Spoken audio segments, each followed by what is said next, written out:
নমস্কাৰ বন্ধু বান্ধৱীসকল, মই আজি বইল মাছৰ ৰেচিপি এটা বনাবলৈ লৈছোঁ।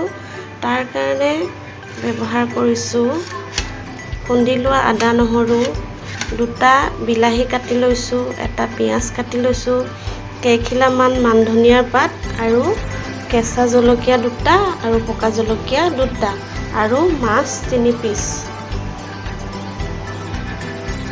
এতিয়া পেন এখনত মাছ কেইপিচ তুলি দিম, অকণমান সেকি ল'ম।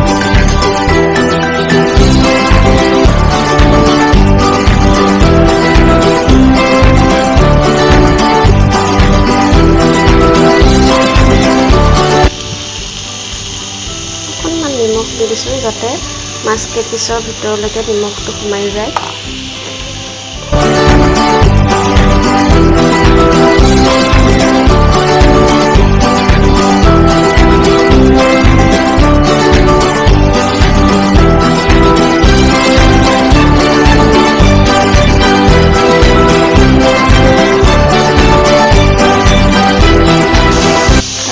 পিঁয়াজ এইডোখৰ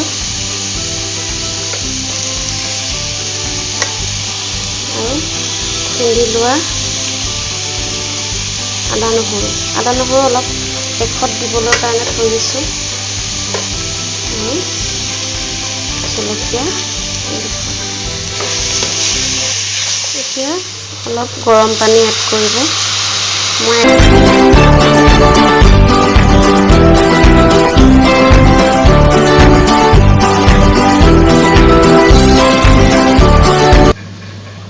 আৰু অলপ নিমখ দি দিম, আগতে অকণমান দিছিলোঁ, এতিয়া আৰু অলপ লাগিব।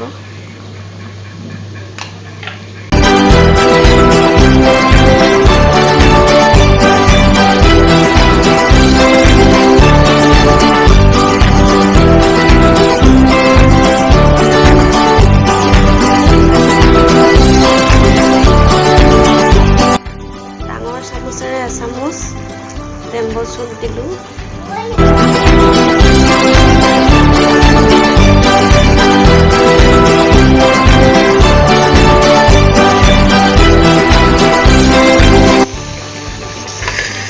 এয়া প্ৰায় হৈছে আৰু মই যে খুন্দি লোৱা আদা নহৰু আৰু অকণমান দি দিওঁ শেষত আৰু মান ধনিয়াৰ পাত দি